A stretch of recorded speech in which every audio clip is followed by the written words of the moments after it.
We're live from E3. GameSpy Wire.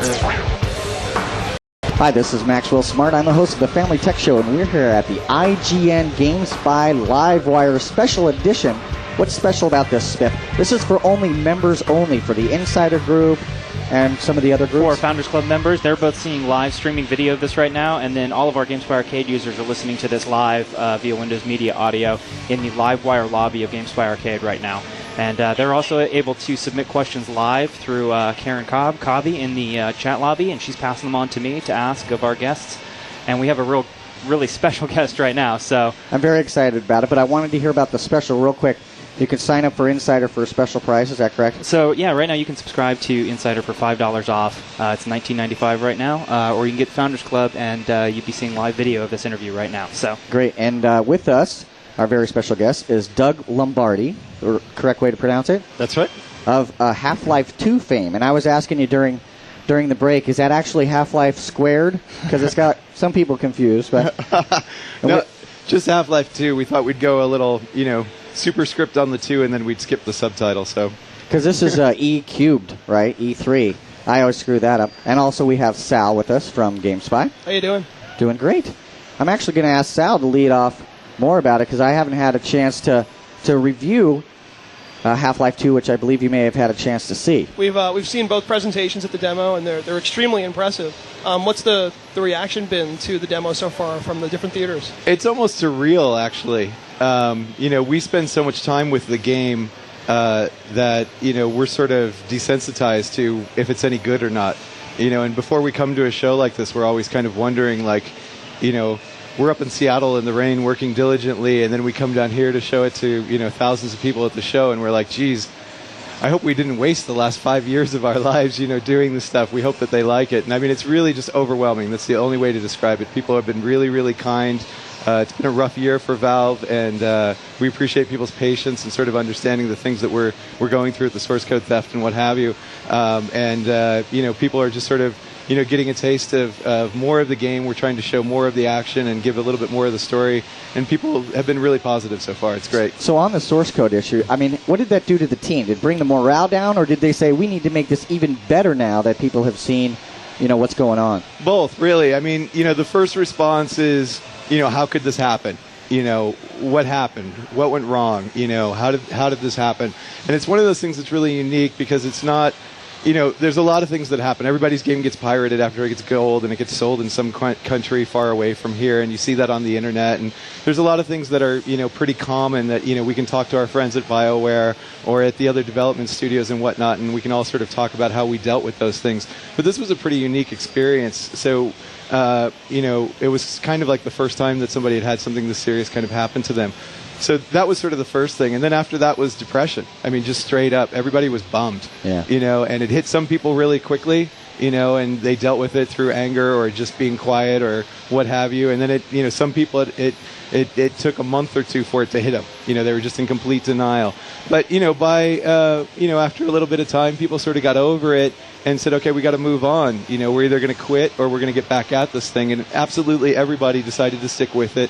And I think, at the end of the day, it's sort of, the weird sort of silver lining, not that we'd ever want to have this happen to us again, but the silver lining in it was that it sort of reinvigorated people and said, let's take it even that much further. Right, it's like the fire got hotter, inside the development team, it seemed like. Yeah, exactly. The old cliche is if it doesn't kill you, it makes you stronger, and I think that's the case.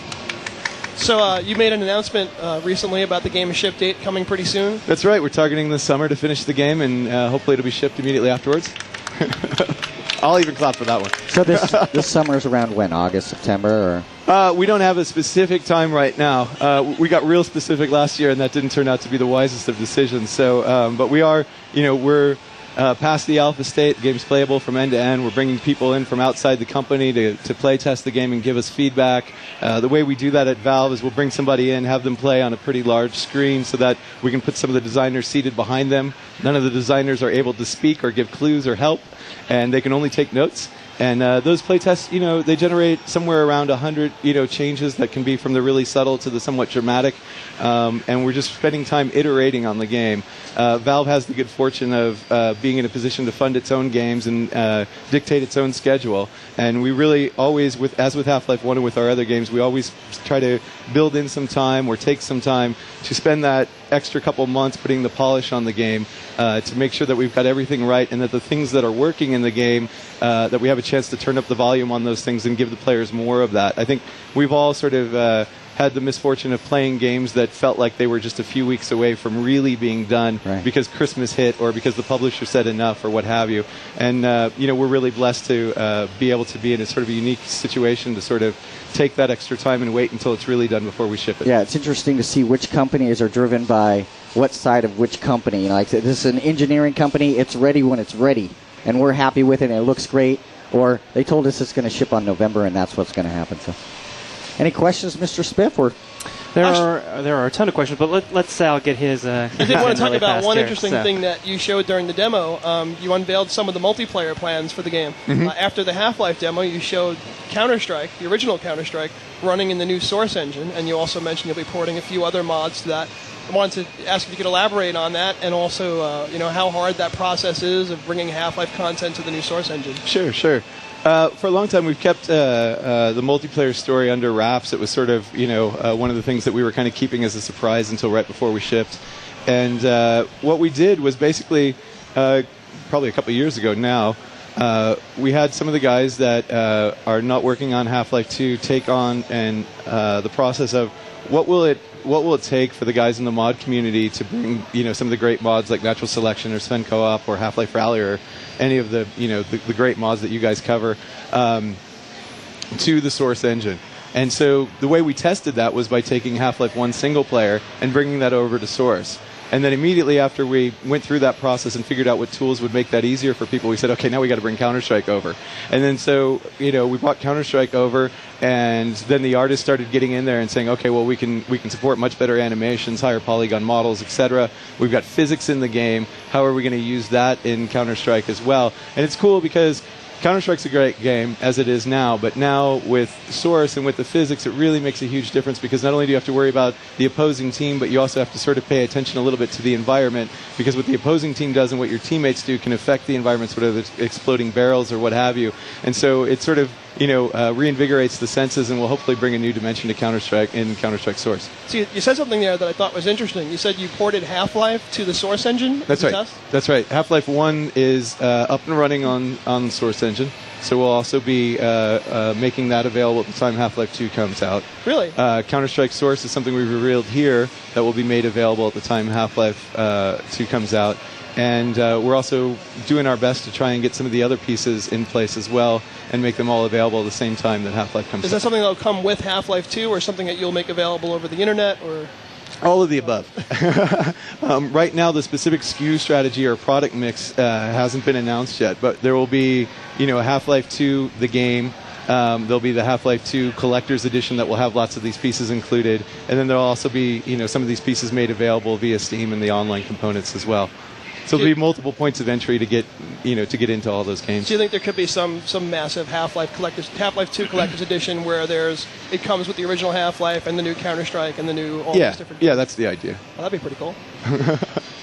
So we do have tons of questions in the chat. Oh yeah, it's tough to keep up at this point, actually. I see you feverishly typing over there. As soon as we went live, the population in the chat room just about tripled.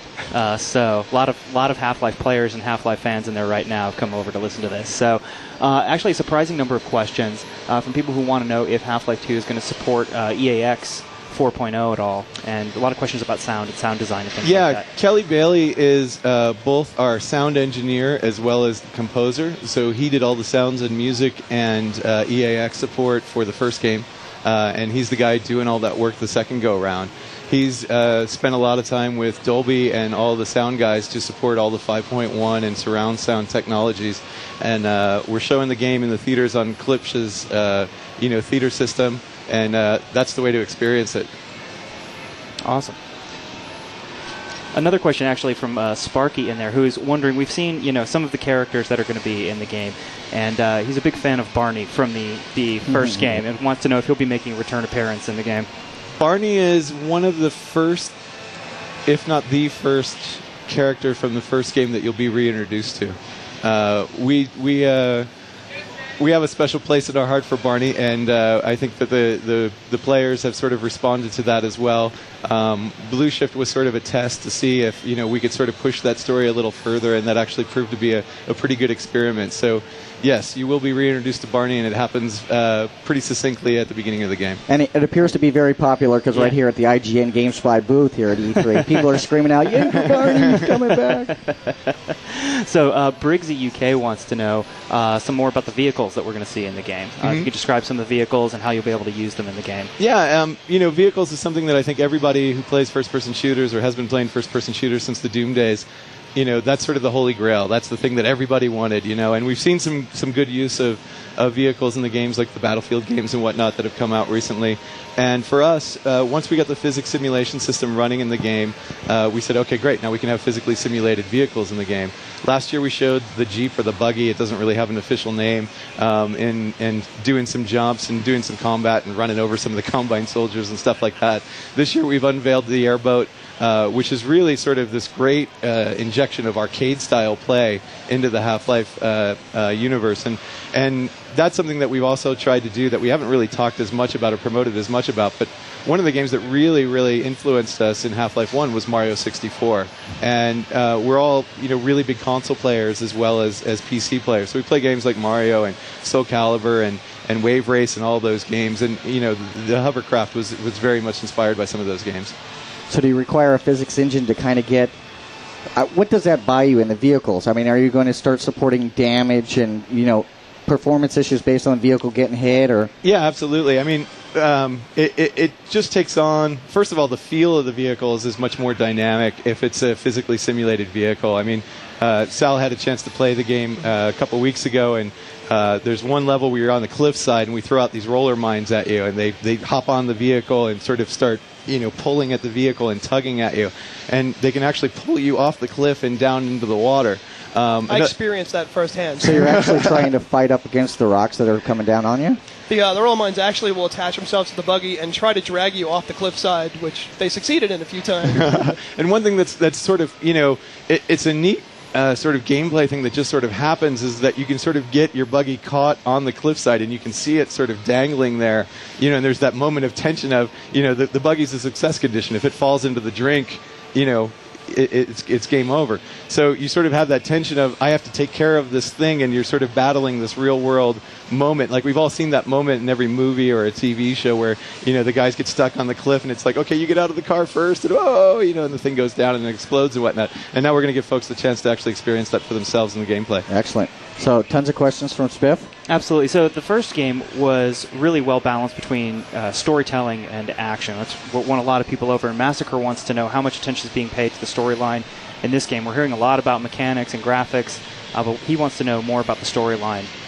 Well, the story is super important to us. I mean, that was sort of the premise of not the premise, but sort of the high concept of the first game was to take a great game, a great first-person action experience like Doom, and inject more story, more context. It was sort of, the internal sort of, idea was, let's create the thinking man shooter. And, Mark Laidlaw was a very accomplished science fiction writer that Gabe went out and found and hired and brought up to Seattle. He's actually the guy that wrote the famous Wired story on id, the Egos at id story from many years ago. Those of us who are as old as me remember that. And Mark is really the guy that drives that story and tries to put it into every scene. He's the guy that writes that sort of dark humor dialogue that's in the game that provides some nice comic relief. And in Half-Life 2, what we're trying to do is to say, okay, a lot of things happened at Black Mesa that were sort of left unanswered. And now in Half-Life 2, we're going to go back and sort of fill in some of the blanks there. There was this administrator character. Oops, we're back now. There was this administrator character that was always sort of referred to, and people sort of made the assumption that was the G-Man. Turns out that was actually Dr. Breen, who you're introduced to immediately at the beginning of the game. So we sort of start to find out that actually the administrator is not the G-Man. There's this other character named Dr. Breen. What is his association with the G-Man, and how do they relate to you? And so we're sort of setting up this sort of, multi-dimensional standoff here that Gordon sort of has to navigate through, as well as bringing his friends through as well. One of the things I thought was interesting during the demo that we saw, there's a scene where Gordon is going down in an elevator and he notices Eli speaking to one of the aliens, and then Alex comes out and she goes, "Oh, the Vortigant told me you were here," which hints at something, as an alliance between the aliens and the humans in some way, which I thought was kind of interesting. Anything more you can elaborate on that? Yeah. As I said, there's sort of this multi-tiered, standoff happening. And so you find yourself and the fellow citizens of City 17 forming some weird allies with people that you didn't expect, the Vortigons being one of them.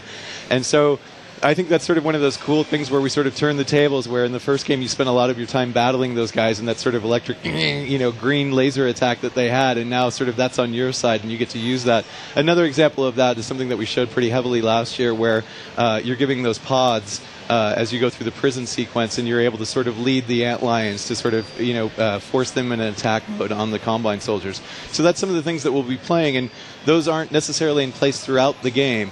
And some of the relationships that you form are somewhat you'll find out later, those people are maybe a little disingenuous, and some of the people that you thought maybe are your enemies are actually in reality fighting to try to help you along as well. Sort of always keeping things fresh and keeping the player on their toes.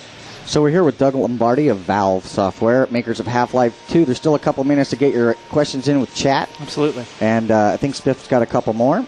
Absolutely. Eldrin actually wants to know something about the AI and how it's constructed in the game. Are you using scripts, or how did you guys program the AI? Yeah, we're trying to move completely away from scripted sequences. In the first game, we used them pretty heavily because of where the technology was at the time, and we didn't have the good fortune of being able to take as much time to make that game as we did this game. Jay Stelly is one of the lead engineers and a super talented AI programmer, and what he's tried to create is sort of a dynamic AI for both combat as well as non-combat situations, so that the non-player characters will adapt to how you play the game. If you're going to rush through the game and be sort of a fast-paced guy who wants to get through it, the characters will deliver their story in a much briefer fashion. They'll just give you the bits that you need so you can get on with things. If you're a more methodical player, those characters will react to you, and they'll give you more bits of story, and they'll sort of collaborate with you more, both through combat as well as through the non-combat situations. And again, what we're trying to do is just keep everything within the game, rather than going out for cutscenes or saying, okay, now we're going to put this glass wall between you and this big thing that has to happen, so that the player's actually in the middle of it. And the bigger goal, the higher level concept to that, is to say, okay, now you, the player, get to author this experience. It's not sort of like, okay, run and gun for a while, then stop, and then experience this thing that we authored. You play it at your tempo, you author what happens, you get as much story as you want out of the game, and hopefully that will sort of cause a little bit of a difference between how Sal may play the game and how I may play the game, and afterwards when we talk about it, he may say, oh yeah, well I remember when this guy gave me that speech, and I'll be like, wait, he gave me a different speech, and that will be sort of a cool sort of discussion item. And I don't know, I always hate to say, it'll have this great replayability factor, because I've been pitched too many times on how many times people were supposed to be able to play through a game and it didn't come through, so I'm not even going to go there. But the setup, the bigger idea though is that each person will have a unique experience, and it'll be authored and tailored to how they play the game. So how was your experience, Sal, when you played it? I mean, you recently got to play it. So I had a chance to play through 3 levels of the game. I played through the very first level when you first land at City 17, and there was a lot of that. You can sort of progress right through the beginning of the game, or you can stop and talk to different characters and kind of take in the atmosphere, and you can go at your own pace. And we also had a chance to play with one of the buggy sequences that we talked about, and you can actually see in the video that we have on File Planet right now. And it's a pretty open-ended experience. It's pretty exciting because you can pretty much go through it. You can fight, as you see in the video, you can ram soldiers. You can get out of the buggy. You can use a gravity gun and just fling it on top of soldiers. It's interesting to see that you do this much stuff with the game, and it's nice to see first-person shooters headed in this direction. And you lost your buggy, right? I lost my buggy at one point. I did. I was dragged off the cliff. I was blown up. I was hurt in a variety of ways. Cool. He's a much better player than he's giving himself credit for. I played against him. I know he is. So we've heard a little bit about Counter-Strike, but there are a lot of obviously popular mods for Half-Life, and a lot of mod teams in Arcade who are very curious to know when they're going to be able to start porting their mods over to the new engine. Some of the guys that we sort of have a relationship with from the last go-round, such as the Sven Co-op guys are a good example. The Natural Selection guys are a good example. They've been out to Valve. We've known those guys for years. And we're sort of working with them now already to sort of help us figure out how we can support the other mod guys better. And at GDC, Softimage made a great announcement that we were really happy about, where they created a free version of XSI, which is the modeling package that we use, that will allow the mod authors to use the same software that we're using for non-commercial development. And basically, you know, our principle with all of the mod stuff is you know, we're going to recruit from the mod community, you know, and some of the best games that are coming out right now are actually mods, because those guys have the freedom to create whatever they want. They don't have to make a character purple because some marketing guy in the ivory tower at the publishing place says, make that character purple. You know, these guys are able to do stuff that's much more fun and much more open in their design. So, you know, we're working now to sort of support those guys. We're working with the third-party guys such as Softimage to give them better tools this time around. We'll continue to do things like the Mod Expo and what have you. The first version of the SDK will be made available hopefully before the game goes out, if not at the same time. And one thing that we've talked about a little bit is on or around the time the game comes out, what we hope to do is have sort of a working group up in Bellevue at our offices up in Washington. Our building is actually connected to a Hyatt, and we have plans to take over a very large conference room there and invite all the mod guys up to have working sessions with people like Gary McTaggart, who's one of the guys who's created the rendering, shader-based rendering engine, and to sort of have, you know, a chance to interact with Gary and ask him questions, to talk to Jay about doing the AI stuff, etc. David Spire about working with Hammer and the new generation, etc. And that will be set up in a free of charge, you know, thing. If the guys can get themselves up there, they're welcome to come in, and we'll probably do it for a day or two and get those guys set up, and then, you know, they'll leave with a copy of the SDK. That's great. Anything else, Sal? You'd mentioned Sven co-op team. Do you have any plans to put co-op play into the game, or is that something you'd leave to the mod community trying to build up? Well, we're working closely with the Sven co-op guys right now. There's no chance and no announcement to be made about co-op being made available at the time of launch. But co-op is something that we all want to play. It's a gameplay style that we very much enjoy, whether it's, I believe, Serious Sam was it that had a really great online co-op mode to it. We ran a little bit of an experiment putting in a co-op mode in the PlayStation 2 version of Half-Life 1, and it's definitely something that we want to see happen. Whether we do it ourselves or with a partner is still yet to be determined. You know, as everybody wants to hear, we're just focused on getting the game out the door, and we're not trying to add any more features at this point. But that's definitely something that we want to attack once this game's out the door. Great. Any more questions, Spiff? Absolutely. The original Half-Life made the crowbar. It kind of did for the crowbar what Star Wars did for the lightsaber. And Waxman 2003 wants to know about some of the new weapons in the game. Well, we're bringing back a lot of the weapons from the first game, and on a much more subtle note, a lot of the same sounds that are associated with those weapons and the items will be back too, which is sort of this... People have been responding to that sort of cool, like, oh, I remember that sound, and they get sort of this rush of reminisce, you know. So some of those weapons will be brought back. The crowbar is back. The crossbow is back.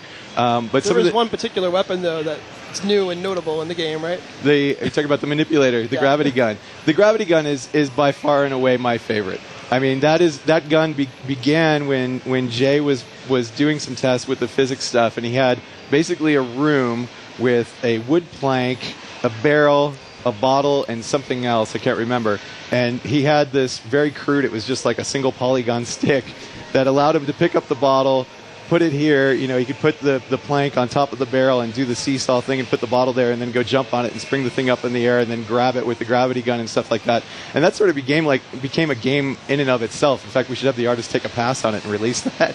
At this point, it looks like a lot of the gameplay, you'll be able to use the gravity gun in a whole bunch of different ways to do all sorts of cool stuff with it. Absolutely. And one of the demos we're showing, I think it's in the ATI booth, it may be in the Vivendi booth, it's all sort of mushing together right now. But in one of the sequences that we're showing, you guys probably have on File Planet, you're flanked by some of the Combine soldiers on one of the docks, and the Combine guy hurls a grenade over to you, and you actually have the gravity gun out at that moment. The guy takes the grenade before it goes off, picks it up, and hurls it back over at the Combine guys, and it explodes just as it lands at his feet. And that's sort of a really dynamic sort of part of gameplay where, again, the player is able to sort of play it the way they want to. I mean, he could have switched to the shotgun, ran away from the grenade, and approached it that way. But that gun really, or that item really opens up the door to some really dynamic style of gameplay. And I think that's the thing that, at least initially, I think people are going to sort of be drawn to say, you know, that's the cool new weapon. So as you've had playtesters and looking at the game, what are some of the coolest things people have done that surprised you that we haven't seen in the demo so far? You know, we always try to we always try to use what we see people doing to put into the demos because, again, we're too close to it, so we have sort of this set path of things. But some of the things that we've noticed is just how people have approached different areas that we've set up, such as the roller mine one is a good example because people can actually see it on File Planet. But when the roller mines come at you, we thought people, okay, they'll use the shotgun to blow it away, or they'll pick it up and they'll throw it over the cliff or what have you. And right away people said, I want to use the roller mine and throw it back at the Combine soldiers. Or I want to take a barrel that's filled with something explosive and I want to throw it up in the air and I want to shoot at it. Sort of like skeet shooting. Wow. And it's like people will clear an area of opponents and then they'll say, okay, I want to start playing with physics. And we didn't think at all because, as we play games, we're like, okay, clear area, move. But we're finding that people actually, after they clear the area, they stop and they look around and they say, okay, what's in this room or what's in this level that I can play around with? And they're sort of creating all these meta games underneath that. So what we're trying to do now, as we're in this final iteration stage, is to put more of those things there for them to discover after they clear the initial objective. The barrel tossing, and the skeet shooting thing is probably, the most vivid example of that. Have you come up against any issues where people are finding ways to break the game, or they find out they can blow up a couple of barrels, launch themselves through the air, and clear an entire level without having to do anything like that? Well, there's always going to be surprises by people who have skill sets that we didn't think were even possible. I mean, I go to, the CPL tournaments and play against Counter-Strike, and I mean, I have my rear end handed to me so fastly and quickly. It's amazing. So, I mean, the players' skills are just way beyond that of anything that you can imagine. But one of the things that we're trying to do is be really, really careful with the physics because, there's one game in particular that I won't name out because I don't want to pick fun at somebody who made a great experiment. But there was a really, really great experiment run a few years ago with a game that introduced physics. And, they sort of left it a little bit open-ended, and it sort of turned into something that was pretty breakable. And what we're trying to do is really sort of keep an eye on that to keep it from being something that players run into too often. And so that's something that comes from playtesting. And so, sure, there will be people that will figure out a way to break the game, but the goal is to, keep the majority of the people having a good time. So we're here with Doug Lombardi of Half-Life. We have about time for about 2 more questions. Want to make sure that Sal got all of his questions answered. But we do have a couple more on chat, and I think the audience in here. Take a few. Stormguard 22 wants to know what level of detail damage models does the engine support, and is it going to have the ability to have like zone-specific damage, or what kind of damage, deformable terrain, things like that, are we going to see in the game? Yeah, we're not really doing deformable terrain too much. Again, that's something that we're trying to, keep an eye on to. Not sort of be able to break the game. Deformable terrain is something that when you combine that with physics is something that can get pretty dangerous. So that's something that we looked at. We do have, terrain that is able to be dynamic, and we will be using that for effects and whatnot, but the player's ability to manipulate that is going to be somewhat limited just to keep the game from being sort of, breakable because it's too open-ended. I don't know if that answered the question, but that's about as much as the question I can remember being asked. Sorry. I'm just being honest. Any other spiff? We got about a minute. Yeah, we'll get a ton. System Shocker wants to know, what do you think about having Half-Life the movie? Will we ever see this leap off of the PC monitor and onto the big screen? I hope so. However, we've taken a fair amount of meetings with people who pitched us on what their idea of the Half-Life 2 movie was. And I haven't heard anything that even sounds reasonably interesting so far. I mean, it's sort of like, Gordon comes in, lots of special effects. Gordon meets a girl that he falls in love with, blah, blah, blah. I start to fall asleep and looking at my watch and hoping that the meeting will end soon. I think that it could be done really well. I think there's a lot of games out there that could be turned into really, really great movies. Unfortunately, I think just about in every single case, with possible exception of Tomb Raider, which was pretty good, I guess, most of the game-to-movie translations have been pretty bad. And the honest details is that the people who make the game don't get a lot of money for making the movie. So, it's got to be either a labor of love or a vanity thing. Yeah. And so for us, it's a labor of love. And if we find somebody that we think really understands the Half-Life universe and wants to treat that property the way that we would treat it if we were to take it to film, then we'll do it for sure. Great. So special thanks to Doug Lombardi of Valve Software, or Half-Life 2. Looking forward to the game when it comes out this summer. Me too. And you're listening to IGN GameSpy Livewire, and we will be back in just a few minutes.